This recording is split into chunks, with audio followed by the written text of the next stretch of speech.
Air India licence వాళ్ళకి అంటే ఒప్పందం అగ్రిమెంట్ అనేది క్యాన్సిల్ చేసింది ఈ పాకిస్తాన్ వార్ తర్వాత. కాబట్టి పర్టికులర్ విమానాన్ని వాళ్ళైతే చేయలేదు అనేది వస్తున్నాయి. కానీ ఓవరాల్గా తీసుకుంటే మనకి ఎయిర్ ఇండియా విమానాలకు సంబంధించి ఈ సెలబీ అనే ఒక కంపెనీ, ఇది ముందు Celebi airport services India private limited దీని పేరు. సో ఇది గ్రౌండ్ హాలింగ్ సర్వీసెస్ అయితే 9 ఎయిర్పోర్ట్లకి కలిగిస్తుంది ఇండియాలో. ఒకటి బెంగళూరు, ఢిల్లీ, ముంబై, హైదరాబాద్, చెన్నై, అహ్మదాబాద్, గోవా, కోచి, కన్నూరు ఇప్పటికి కూడా ఇవి చేస్తుందని చెప్తున్నారు. దీని మీద అయితే ఈ మధ్య మన BCAS అంటే bureau of civil aviation service సంస్థ ఏదైతే ఉందో ఈ సంస్థ ఒప్పందం రద్దు చేసింది. ఇది కోర్టుకి వెళ్ళింది. ఈ సెలబీ అనే టర్కిష్కి సంబంధించిన సంస్థ ఢిల్లీ హైకోర్టులో కేసు వేసింది. కాబట్టి ఇప్పుడు వీళ్ళు సర్వీసు అందిస్తున్నారా లేదా అనేది ఇంకా కన్ఫర్మ్ అయితే కాలేదు. మామూలుగా వీళ్ళు ఎలాంటి సర్వీస్ దాదాపు ఇండియాలో 58,000 ఫ్లైట్స్ పర్ ఇయర్కి వీళ్ళు ఈ గ్రౌండింగ్ సర్వీస్ అంటే గ్రౌండ్ సర్వీసెస్ చేస్తారు. ఇవి ఏమేమి చేస్తారంటే ప్యాసింజర్ హ్యాండ్లింగ్, ప్యాసింజర్ సెక్యూరిటీ కావచ్చు, ప్యాసింజర్ హ్యాండ్లింగ్ అంతా వీళ్ళే చేస్తారు.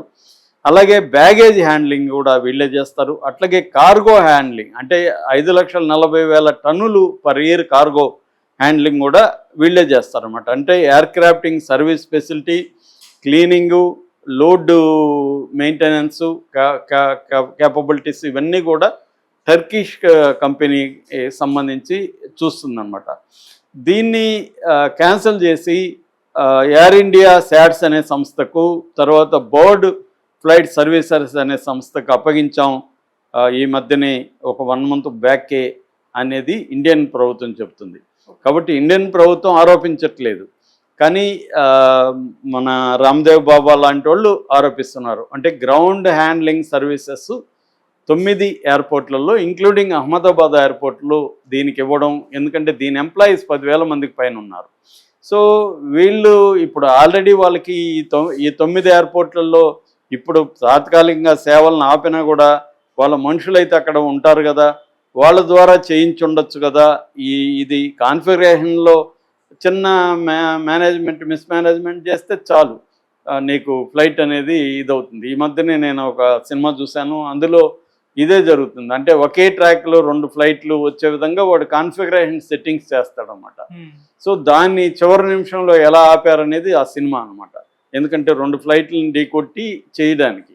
అట్లాగే 0 డే అనే ఒక వెబ్ సిరీస్ కూడా వచ్చింది, మన రాబర్ట్ డీరెన్ దాంట్లో కూడా ఇంతే. దాంట్లో కూడా ఏంటంటే మొత్తం ఈ ఎలక్ట్రికల్గా ఉన్న GPS సిస్టమ్స్ని వాళ్ళు హ్యాక్ చేసి దాన్ని కానీ మ్యానిపులేట్ చేస్తే అనేక ఫ్లైట్స్, తర్వాత ట్రైన్స్ ఇవన్నీ కూడా యాక్సిడెంట్కి గురయ్యే అవకాశం ఉంది. సో టెక్నాలజికల్గా ఇవాళ ఈ కాన్ఫిగరేషన్ సెట్టింగ్స్ని మార్చడం అనేది పెద్ద విషయం అయితే కాదు ఇవాళ ఉన్న టెక్నాలజికల్ వార్ఫేర్లో. టర్కీకి ఆ కైండ్ ఆఫ్ టెక్నాలజీ బ్యాక్గ్రౌండ్ కూడా ఉంది. అందువని పాకిస్తాన్ ఇలా చేసి ఉండదా అంటే చెప్పలేము, చేసి ఉండొచ్చు. ఎందుకంటే ఇండియాకి పాకిస్తాన్ మధ్య ఉద్రిక్త వాతావరణం అలాగే ఉంది. మీరు నీళ్ళు ఆపితే మేము మీ ఊపిరి ఆపుతామని వాళ్ళు పదే హెచ్చరిస్తూ ఉన్నారు. ఎందుకంటే మనం ఇండస్ వాటర్ ట్రీటీని ఇప్పటికి కూడా అబేయన్స్లో పెట్టాము, తర్వాత ట్రేడ్ ఆపేసాము, వాళ్ళకి మనకు డిప్లొమాటిక్ రిలేషన్స్ ఆగిపోయినాయి, ట్రావెల్ ఆగిపోయింది. సో పాకిస్తాన్ మీద రకరకాల ప్రెజర్ మనం ఇండియా తీసుకొని వస్తూనే ఉంది. సో ఈ నేపథ్యంలో ఇండియాని ఇబ్బంది పెట్టే అవకాశం చాలా ఉంది. ఎందుకంటే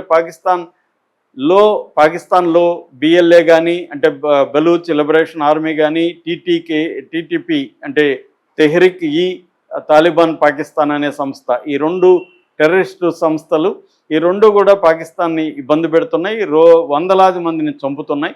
సో ఈ నేపథ్యంలో ఈ 2 సంస్థలకు కూడా ఇండియా సహకారం ఉందని పాకిస్తాన్ ఆరోపిస్తుంది. అందువల్ల ఇండియాలో కూడా ఇలాంటి పనులు పాకిస్తాన్ చేయదా అంటే ఖచ్చితంగా చేసే అవకాశం ఉంది. పాకిస్తాన్కి టర్కీ అవకాశం ఉంది. సో ఈ నేపథ్యంలో అసలు ఇండియా టర్కీకి ఎందుకు ఈ గ్రౌండ్ హ్యాండ్లింగ్ ఇంపార్టెంట్ కదా, గ్రౌండ్ హ్యాండ్లింగ్ సర్వీసెస్ కానీ ఫ్లైట్ల మెయింటెనెన్స్ సర్వీసెస్ కానీ వెరీ వెరీ ఇంపార్టెంట్. అటువంటి ఇంపార్టెంట్ దాన్ని ఎందుకు అసలు మోడీ ప్రభుత్వం వాళ్ళకి ఇచ్చింది, ఇంతకాలం ఎందుకు ఇచ్చింది?